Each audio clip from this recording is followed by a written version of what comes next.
আজ ১৩ই ফেব্রুয়ারি মঙ্গলবার বিকাল থেকে শুরু করে রাতের মধ্যে দক্ষিণবঙ্গ এবং উত্তরবঙ্গের বিভিন্ন জেলায় ঢুকে পড়তে পারে বজ্রগর্ভ মেঘপুঞ্জ। সেখান থেকে বেশ কিছুটা ঝড় বৃষ্টির সম্ভাবনা তৈরি হতে পারে। আগামী ২-৩ দিনের মধ্যেও কিন্তু দফায় দফায় ঝড় বৃষ্টির সম্ভাবনা থাকছে দক্ষিণবঙ্গ উত্তরবঙ্গের বিভিন্ন জেলাতে। পার্শ্ববর্তী বাংলাদেশের কিছু কিছু এলাকা, সেই সাথে ঝাড়খণ্ড, বিহার এবং ওড়িশার বিভিন্ন এলাকাতে কিন্তু দফায় দফায় কালবৈশাখীর মতো ঝড় বৃষ্টির সম্ভাবনা রয়েছে।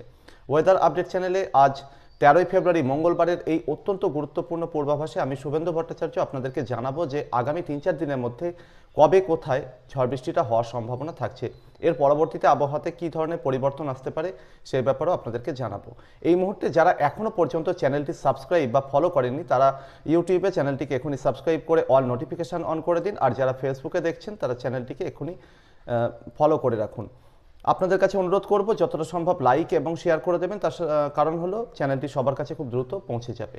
এই মুহূর্তে আজ ১৩ই ফেব্রুয়ারি মঙ্গলবার সকালের কথা যদি বলি তাহলে দক্ষিণবঙ্গের বিভিন্ন জেলা, উত্তরবঙ্গের বেশ কিছু এলাকা, বাংলাদেশের বিভিন্ন এলাকা, সেই সাথে ঝাড়খণ্ড, উত্তর ওড়িশা, বিহারের বিভিন্ন এলাকাতে কিন্তু কোথাও আংশিক মেঘাচ্ছন্ন, কোথাও পরিষ্কার কিছুটা আবহাওয়া, আবার কোথাও পুরোপুরি মেঘাচ্ছন্ন আবহাওয়া চোখে পড়ছে।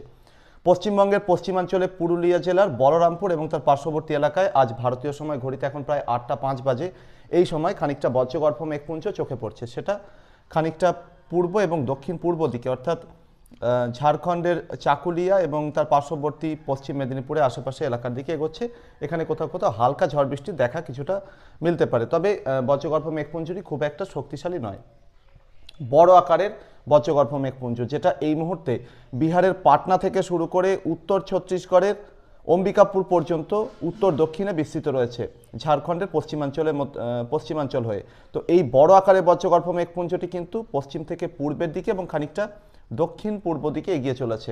এর ফলে ঝাড়খণ্ডের বিভিন্ন এলাকা, সেই সাথে বিহারের দক্ষিণ ভাগের বিভিন্ন এলাকা যেরকম সাসারাম, গয়া, বাঁকা, ভাগলপুর, এই সমস্ত এলাকাগুলো, ঝাড়খণ্ডের বিভিন্ন এলাকা বোকারো, গিরিডি, দুমকা, হাজারিবাগ, পালামৌ, এই সমস্ত এলাকাগুলোর দিকে কিন্তু আজ সকাল থেকে শুরু করে দুপুর বা বিকালের মধ্যে বজ্রবিদ্যুৎ সহ প্রবল ঝড় বৃষ্টির দেখা মিলতে পারে। সেই সাথে উত্তর ছত্তিশগড়ের বিভিন্ন এলাকা, উত্তর ওড়িশার ঝাড়খণ্ড ঘেঁষা যে এলাকাগুলো রয়েছে এখানেও কিন্তু আজ দুপুর থেকে বিকালের মধ্যে বজ্রবিদ্যুৎ সহ ঝড় বৃষ্টির দেখা মিলতে পারে। এই বজ্রগর্ভ মেঘপুঞ্জ পশ্চিমবঙ্গের বিভিন্ন জেলাতেও কিন্তু আজ ঝড় বৃষ্টি দিতে পারে। প্রথমে জানিয়ে দিই, এখানে মেঘপুঞ্জ তৈরি হওয়ার অন্যতম কারণ হলো এই মুহূর্তে নেপালের উপর দিয়ে একটা পশ্চিমী ঝঞ্ঝা অর্থাৎ শীতের ভগীরথ কিন্তু পাস করে চলেছে, যেটা পশ্চিম থেকে পূর্বের দিকে অর্থাৎ সিকিম, ভুটানের দিকে এগিয়ে চলেছে। এই ওয়েদার সিস্টেমটার প্রভাবে বিহারে বিভিন্ন এলাকাতে ইনস্টেবিলিটি বা অস্থিরতা তৈরি হয়েছে।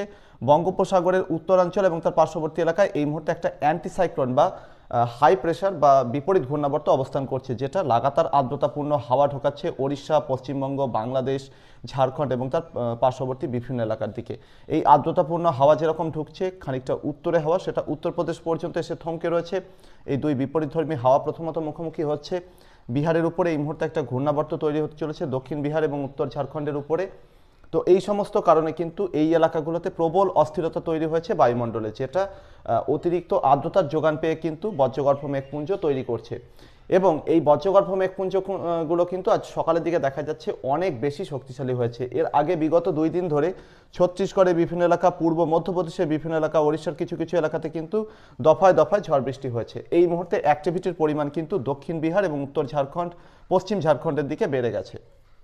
এর ফলে এই মুহূর্তে ট্রপোস্ফিয়ারের 2 কিলোমিটার, 3 কিলোমিটার বা 5 কিলোমিটার উচ্চতায় বায়ুপ্রবাহ কিন্তু পশ্চিম থেকে পূর্বের দিকে এবং খানিকটা দক্ষিণ পূর্ব দিকে হয়ে চলেছে এবং সেখানে প্রায় ঘন্টায় 30 থেকে 50, কোথাও কোথাও 60 থেকে 70 কিলোমিটার গতিবেগে এই হাওয়া বয়ে চলেছে। এবং সেই হাওয়ার ধাক্কায় কিন্তু এই মেঘপুঞ্জ যেগুলো ঝাড়খণ্ড, বিহারের আকাশে তৈরি হচ্ছে সেগুলো কিন্তু বাংলার দিকে ঢোকার সম্ভাবনা থাকছে। প্রথমে বিভিন্ন এলাকার চাষি ভাইদের কিছুটা নিশ্চিন্ত করতে চাই, তার কারণ এই অসময়ের ঝড় বৃষ্টিতে বিভিন্ন এলাকায় ফসলে ক্ষতির আশঙ্কা থাকছে। সেক্ষেত্রে যে এলাকাগুলো আগামী সম্ভাব্য এই 2-3 দিনের সম্ভাব্য ঝড় বৃষ্টির হাত থেকে নিরাপদ বলে মনে হচ্ছে, সেই সমস্ত জেলাগুলো হলো শহর কলকাতার পার্শ্ববর্তী উত্তর দক্ষিণ 24 পরগনা, পূর্ব মেদিনীপুরে বিভিন্ন এলাকা। এই এলাকাটাতে ঝড় বৃষ্টি হওয়ার সম্ভাবনা এবং ঝড় বৃষ্টি হলেও তার পরিমাণ কম থাকতে পারে। বাংলাদেশের দক্ষিণাঞ্চলে খুলনা বিভাগের সাতক্ষীরা, খুলনা, বাগেরহাট জেলা এবং তার পার্শ্ববর্তী বিভিন্ন এলাকা, বরিশাল বিভাগের বেশিরভাগ এলাকা, চট্টগ্রাম বিভাগের বেশিরভাগ এলাকা, ভারতের ত্রিপুরা এবং সিলেট বিভাগের বিভিন্ন এলাকা, বাংলাদেশের এবং আসামের শিলচর সংলগ্ন আশেপাশে এলাকাগুলো, এই দিকটাতে কিন্তু ঝড় বৃষ্টি হওয়ার সম্ভাবনা এবং পরিমাণ দুটোই কম থাকতে পারে।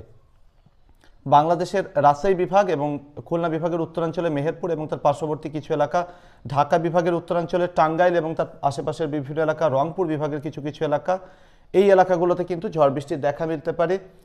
আজ থেকে শুরু করে আগামী 3 দিনের মধ্যেই সম্ভাবনা যথেষ্টই রয়েছে। পশ্চিমবঙ্গের বাকি সমস্ত জেলা, অর্থাৎ যে 3টি জেলার নাম প্রথমে করলাম সেই জেলা 3টি বাদ দিয়ে, এবং উত্তরের কিছু জেলা যেরকম আলিপুরদুয়ার, কোচবিহার, জলপাইগুড়ি, এই 3টি জেলা, এবং দক্ষিণের 2 24 পরগনা, মেদিনীপুর এবং তার পার্শ্ববর্তী কিছু এলাকা, হাওড়ার কিছু এলাকা, এই এলাকাগুলো বাদ দিয়ে কিন্তু দক্ষিণবঙ্গের বিভিন্ন জেলা, উত্তরবঙ্গের মালদা এবং 2 দিনাজপুর, এখানেও কিন্তু আজ থেকে শুরু করে আগামী 3 দিনের মধ্যে দফায় দফায় ঝড় বৃষ্টির দেখা মিলতে পারে। এবার এই ঝড় বৃষ্টিটা কবে কখন দেখা দিতে পারে? আজ এই মুহূর্তে যে মেঘপুঞ্জ বিহার থেকে শুরু করে একেবারে উত্তর ছত্তিশগড় পর্যন্ত বিস্তৃত রয়েছে, সেটা ধীরে ধীরে পশ্চিম থেকে পূর্বের দিকে এগিয়ে চলেছে, এবং সম্ভবত আজ সন্ধ্যা বা রাতের দিকে কিন্তু এটা পশ্চিমবঙ্গের পশ্চিমাঞ্চলে বিভিন্ন জেলা যেরকম বীরভূম, সেই সাথে পার্শ্ববর্তী পশ্চিম বর্ধমান, পুরুলিয়া জেলার বিভিন্ন এলাকা এবং মালদা জেলার বিভিন্ন এলাকা, এই এলাকাগুলোতে হাজির হতে পারে আজ সন্ধ্যার দিকে, এবং পরবর্তীতে খানিকটা ভিতরের দিকে এগোতে পারে। সেক্ষেত্রে পূর্ব বর্ধমান এবং সেই সাথে মুর্শিদাবাদের বিভিন্ন এলাকা, মালদা জেলার পাশাপাশি দক্ষিণ দিনাজপুরের বিভিন্ন এলাকা, উত্তর দিনাজপুরের দক্ষিণাঞ্চলের বিভিন্ন এলাকা, এই এলাকাগুলোতেও আজ সন্ধ্যা থেকে রাতের মধ্যে ঝড় বৃষ্টি ঘটাতে পারে। সেই সাথে বাংলাদেশের রাজশাহী বিভাগ এবং রংপুর বিভাগের কোথাও কোথাও কিন্তু আজ সন্ধ্যা থেকে রাতের মধ্যে কিছুটা ঝড় বৃষ্টির দেখা মিলতে পারে। তবে এই ঝড় বৃষ্টিটা দক্ষিণবঙ্গের খুব বেশি ভিতরের দিকে, অর্থাৎ হুগলি জেলা, নদিয়া জেলার দক্ষিণ ভাগ এবং পার্শ্ববর্তী বাঁকুড়া জেলার ভিতরের দিকের এলাকাগুলোতে ঢুকবে কিনা সেটা নিয়ে খানিকটা সংশয় থাকছে। যদি দুর্বল না হয়ে পড়ে তাহলে কিন্তু আজ রাতের দিকে এই জেলাগুলোতে ঝড় বৃষ্টির দেখা মিলতে পারে। আজ একটু বেশি রাতের দিকে আবারও বিহারের দক্ষিণ পশ্চিম ভাগ এবং সেই সাথে ঝাড়খণ্ডের পশ্চিমাঞ্চল, উত্তরাঞ্চলের বিভিন্ন এলাকাতে বড় বড় আকারে মেঘপুঞ্জ দানা বাঁধতে থাকবে, সেটাও কিন্তু আবারও এগিয়ে যাবে পূর্বের দিকে। এর ফলে আগামীকাল 14ই ফেব্রুয়ারি সরস্বতী পুজোর দিনে কিন্তু কিছু জেলার আকাশ মেঘাচ্ছন্ন থাকতে পারে। সেক্ষেত্রে মালদা, দক্ষিণ দিনাজপুর, উত্তর দিনাজপুরের দক্ষিণাঞ্চল, বাংলাদেশের রংপুর, রাজশাহী বিভাগের বিভিন্ন এলাকা এবং দক্ষিণবঙ্গের ক্ষেত্রে মুর্শিদাবাদ, বীরভূম জেলার বিভিন্ন এলাকাতে আগামীকাল সকালের দিকেও কোথাও কোথাও মেঘাচ্ছন্ন আকাশের সঙ্গে বেশ কিছুটা ঝড় বৃষ্টির দেখা মিলতে পারে। দক্ষিণবঙ্গের শহর কলকাতা সহ বাকি বেশিরভাগ জেলাতে আগামীকাল সরস্বতী পুজোর দিনে, অর্থাৎ 14ই ফেব্রুয়ারি বা ভ্যালেন্টাইন্স ডের দিনও, তো আগামীকাল কিন্তু বেশিরভাগ এলাকাতে শুকনো আবহাওয়া থাকার সম্ভাবনা বেশি সকাল থেকে শুরু করে দুপুর বা বিকালের মধ্যে। তবে সন্ধ্যার দিকে আবহাওয়ার অবনতি হতে পারে পশ্চিমাঞ্চলের জেলাগুলোর ক্ষেত্রে। আগামীকাল রাতের দিকেও একইভাবে ঝড় বৃষ্টি হানা দিতে পারে পশ্চিমবঙ্গের পশ্চিমাঞ্চলের জেলাগুলোর ক্ষেত্রে এবং উত্তরবঙ্গের মালদা এবং তার পার্শ্ববর্তী বিভিন্ন এলাকার ক্ষেত্রে। এই পর্বের ঝড় বৃষ্টিটা মূলত কিন্তু বিকাল থেকে শুরু করে রাতের দিকে হওয়ার সম্ভাবনাই বেশি থাকছে। আর সেই সাথে পশ্চিমাঞ্চলের বিভিন্ন জেলা, অর্থাৎ ঝাড়খণ্ডের বিভিন্ন এলাকা, দক্ষিণ বিহারের বিভিন্ন জেলা, এই এলাকাগুলোতে কিন্তু দফায় দফায় ঝড় বৃষ্টি আজ এবং পরবর্তী 72 ঘন্টায় চলবে, এবং এর প্রভাব পশ্চিমবঙ্গের পশ্চিমাঞ্চলের বিভিন্ন জেলা, পুরুলিয়া, পশ্চিম বর্ধমান, বীরভূম, সেই সাথে উত্তরবঙ্গের মালদা, দক্ষিণ দিনাজপুর, এই জেলাগুলোর উপরে সবথেকে বেশি প্রভাব পড়ার সম্ভাবনা থাকছে। পার্শ্ববর্তী দক্ষিণবঙ্গের আরও বেশ কিছু জেলাতেও যথেষ্ট প্রভাব পড়তে পারে। বাংলাদেশের ক্ষেত্রে খুলনা বিভাগের উত্তরাঞ্চল, রাজশাহী বিভাগের সবকটি জেলা, রংপুর বিভাগের বিভিন্ন এলাকা এবং পার্শ্ববর্তী বেশ কিছু এলাকা, এখানেও কিন্তু আজ এবং পরবর্তী 2-3 দিনে দফায় দফায় ঝড় বৃষ্টির দেখা মিলতে পারে। ইন্টেন্সিটি বা তীব্রতার দিক থেকে সবথেকে বেশি তীব্রতা ঝাড়খণ্ড এবং বিহারের ক্ষেত্রে কিন্তু লক্ষ্য করা যেতে পারে। সেখানে ঝোড়ো হাওয়ার গতিবেগও বেশি থাকার সম্ভাবনা, 40 থেকে 50, গাস্টিংয়ে সর্বোচ্চ 55 থেকে 60 কিলোমিটার গতিবেগেও কিন্তু বিহার, ঝাড়খণ্ডে কোথাও কোথাও ঝোড়ো হাওয়া বইতে পারে। প্রবল বজ্রবিদ্যুতের দেখাও কিন্তু মিলতে পারে। এই মুহূর্তে প্রবল লাইটনিং অ্যাক্টিভিটি কিন্তু চলছে পশ্চিম ঝাড়খণ্ড, দক্ষিণ পশ্চিম বিহার, সেই সাথে উত্তর ছত্তিশগড় এবং উত্তর ওড়িশার কিছু কিছু এলাকাতে এই মুহূর্তে এতটাই বেশি লাইটনিং অ্যাক্টিভিটি হচ্ছে যে প্রবল বজ্রপাত হচ্ছে এবং সতর্কতা নেওয়ার কিন্তু প্রয়োজন রয়েছে। আগামী 2-3 দিনের মধ্যে কিছু কিছু এলাকায় যেরকম ঝাড়খণ্ড, বিহার এবং তার পার্শ্ববর্তী উত্তর ওড়িশার দিকটাতে, এদিকটাতে কিন্তু দুপুর বা বিকালের দিকেও বজ্রবিদ্যুৎ সহ অ্যাক্টিভিটি হতে পারে, অর্থাৎ বজ্রপাতের মতো ঘটনা ঘটতে পারে। তাই চাষি ভাইয়েরা যারা ফাঁকা মাঠে অবস্থান করেন বা সাধারণ মানুষ যারা বাইরে ফাঁকা জায়গাতে কোনো কাজের জন্য থাকেন, তাদেরকেও কিন্তু সতর্কতা নিতে অনুরোধ করব। কারণ এবার শীতকাল পেরিয়ে যত আমরা আস্তে আস্তে বসন্তকাল বা গরমের দিকে এগোচ্ছি, তত কিন্তু থান্ডার ক্লাউড অর্থাৎ কিউমুলোনিম্বাস মেঘ তৈরি হতে, বজ্রগর্ভ মেঘপুঞ্জ তৈরি হতে কিন্তু আমরা দেখব, যেটা ইতিমধ্যেই কিন্তু দেখা যাচ্ছে। এর পরবর্তীতে কি হতে পারে, এই অ্যাক্টিভিটি আগামী 15ই ফেব্রুয়ারি সেদিনও কিন্তু চলতে পারে। 15ই ফেব্রুয়ারির দিন ঝাড়খণ্ডের বিভিন্ন এলাকাতে বজ্রগর্ভ মেঘপুঞ্জ দানা বাঁধতে পারে দুপুরের দিকে, সেটাও কিন্তু বিকাল বা সন্ধ্যার দিকে পশ্চিমবঙ্গের পশ্চিমাঞ্চলের জেলা হয়ে দক্ষিণবঙ্গের ভিতরের জেলাগুলোর দিকেও এগোতে পারে। সেই দিন শহর কলকাতা সহ দক্ষিণবঙ্গের বা পার্শ্ববর্তী বেশ কিছু জেলার দিকেও ঝড় বৃষ্টিটা হতে পারে। আপাতত এই 2 দিন শহর কলকাতার দিকে বজ্রগর্ভ মেঘপুঞ্জ পৌঁছানোর সম্ভাবনা কম, তবে পুরোপুরি রুল আউটও করা যাচ্ছে না। আজ 13ই ফেব্রুয়ারি থেকে শুরু করে 15ই ফেব্রুয়ারির মধ্যে দফায় দফায় ঝড় বৃষ্টি বিভিন্ন এলাকায় হবে। পশ্চিমাঞ্চলের জেলাগুলোতে এই আশঙ্কা খানিকটা বেশি থাকছে। ঝাড়খণ্ড এবং বিহারের বিভিন্ন এলাকাতে শিলাবৃষ্টির আশঙ্কাও কিন্তু যথেষ্ট রয়েছে। পশ্চিমবঙ্গের পশ্চিমাঞ্চলের জেলাগুলোতেও কোথাও কোথাও শিলাবৃষ্টির দেখা মিলতে পারে, পুরোপুরি রুল আউট করা যাচ্ছে না।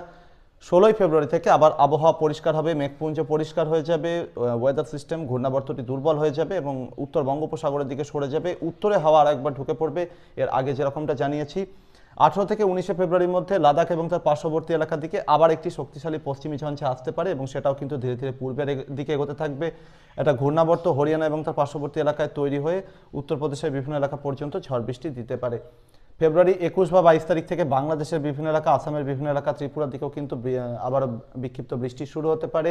24 বা 25 তারিখে গিয়ে পশ্চিমবঙ্গের বিভিন্ন এলাকা, দক্ষিণবঙ্গ, উত্তরবঙ্গের বিভিন্ন জেলাতেও এই সময় বৃষ্টি শুরু হতে পারে এবং যেটা অনুমান করা যাচ্ছে যে ফেব্রুয়ারির শেষের দিকে কিন্তু দফায় দফায় ঝড় বৃষ্টির সম্ভাবনা থাকছে।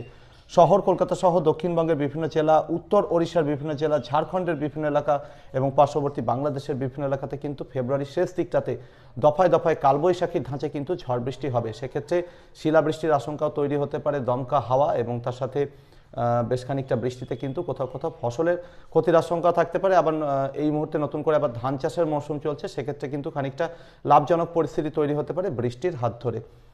ফেব্রুয়ারি 16 থেকে শুরু করে 19 বা 20 তারিখের মধ্যে উত্তরে হাওয়া যেহেতু জোরদার হবে, বঙ্গোপসাগরে অ্যান্টিসাইক্লোনটি খানিকটা দুর্বল হতে পারে। সেক্ষেত্রে শহর কলকাতা সহ দক্ষিণবঙ্গের সব জেলা, উত্তরবঙ্গের সব জেলা, বিহার, ঝাড়খণ্ড, উত্তর ওড়িশা, বাংলাদেশ, ত্রিপুরা, আসামে সর্বত্রই কিন্তু দিন এবং রাতের তাপমাত্রা দুটোই বেশ খানিকটা কমবে। দিনের তাপমাত্রা 1 থেকে 2 ডিগ্রি সেলসিয়াস পর্যন্ত কমতে পারে কোথাও কোথাও, আর রাতের তাপমাত্রা তুলনামূলক আরও একটু বেশি কমতে পারে। এই মুহূর্তে যেটা 19-20 ডিগ্রি সেলসিয়াসের কাছাকাছি চলে গেছে, সেটা কিন্তু আবারও 14-15 ডিগ্রি সেলসিয়াসের কাছাকাছি চলে আসতে পারে।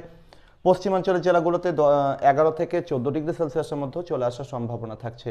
তবে সেই সময়টা অর্থাৎ 16 থেকে শুরু করে 20 ফেব্রুয়ারির মধ্যে বেশ খানিকটা ঠান্ডা কিন্তু আরও একবার উপভোগ করে নেওয়া যেতে পারে। তবে শহর কলকাতা সহ দক্ষিণবঙ্গের দক্ষিণাঞ্চলের সমুদ্র তীরবর্তী জেলাগুলোর দিকে কিন্তু শীত ফেরার সম্ভাবনা অনেকটাই কম। আগামী 3-4 দিনের সম্ভাব্য মেঘ বৃষ্টির হাত ধরে কিন্তু প্রচুর পরিমাণে আর্দ্রতা পরিমণ্ডলে থেকে যাবে। সেক্ষেত্রে ঝাড়খণ্ড, বিহার, উত্তর ওড়িশা, পশ্চিমবঙ্গের বিভিন্ন এলাকা, দক্ষিণবঙ্গ এবং উত্তরবঙ্গের বিভিন্ন জেলাতে, সেই সাথে বাংলাদেশের উত্তরাঞ্চলে রাজশাহী, রংপুর এবং তার পার্শ্ববর্তী বিভিন্ন এলাকা, আসাম, ত্রিপুরার দিকেও কিন্তু আগামী 3-4 দিনের মধ্যে ভোরে বা সকালের দিকে বেশ খানিকটা ঘন কুয়াশার দেখা মিলতে পারে। কোথাও কোথাও হালকা থেকে মাঝারি ধরনের কুয়াশার দেখাও কিন্তু মিলতে পারে। তাই গাড়ি চালকদের, ফেরি চালকদের এবং সেই সাথে অন্যান্য যে পরিবহন ব্যবস্থাগুলো রয়েছে সেখানে কিন্তু খানিকটা সতর্কতা নেওয়ার প্রয়োজন রয়েছে। এর পরবর্তীতে উত্তরে হাওয়া জোরালো হলে এই কুয়াশার প্রভাব কেটে যাওয়ার সম্ভাবনা থাকছে। আরও একটা সম্ভাবনা কথা জানিয়ে রাখি, তাপমাত্রা যেটা 16 থেকে 20 তারিখ পর্যন্ত বা 19 তারিখ পর্যন্ত নামার সম্ভাবনা থাকছে। তারপর কিন্তু মেঘ বৃষ্টির হাত ধরে বাতাসে প্রচুর পরিমাণে আর্দ্রতা ঢুকবে। ওড়িশা এবং দক্ষিণ ভারতের দিক থেকে খানিকটা গরম হাওয়া, পশ্চিম ভারতের দিক থেকেও গরম হাওয়া ঢুকবে। খানিকটা উত্তরে হাওয়ার প্রভাব উত্তরের দিকটায় থাকতে পারে। তো এক্ষেত্রে দেখা যাচ্ছে যে ফেব্রুয়ারির 19 বা 20 তারিখ থেকে কিন্তু আবার দফায় দফায় তাপমাত্রা বাড়তে থাকবে। দিন এবং রাতের তাপমাত্রা বাড়বে। দক্ষিণবঙ্গের দক্ষিণাঞ্চলে বিভিন্ন জেলা, ওড়িশা, ঝাড়খণ্ডের বিভিন্ন এলাকাতে কিন্তু রীতিমতো গরমও শুরু হয়ে যাওয়ার সম্ভাবনা থাকছে। এই ছিল আগামী কয়েকটা দিনে আবহাওয়ার সম্ভাব্য পরিস্থিতি। আপনার এলাকাতে আবহাওয়ার বর্তমান পরিস্থিতি কেমন রয়েছে, কোন জেলা থেকে আপনি দেখছেন, আপনার জেলাতে বৃষ্টি হবে কিনা সেটা জানার জন্য চ্যানেলে কমেন্ট বক্সে অবশ্যই লিখে জানাতে পারেন। আর ভিডিওগুলিকে যতটা সম্ভব লাইক এবং শেয়ার করতে, চ্যানেলটিতে নতুন হয়ে থাকলে সাবস্ক্রাইব এবং ফলো করে রাখতে অনুরোধ করলাম। পরবর্তী আপডেট নিয়ে আবারও ফিরে আসছি। ধন্যবাদ।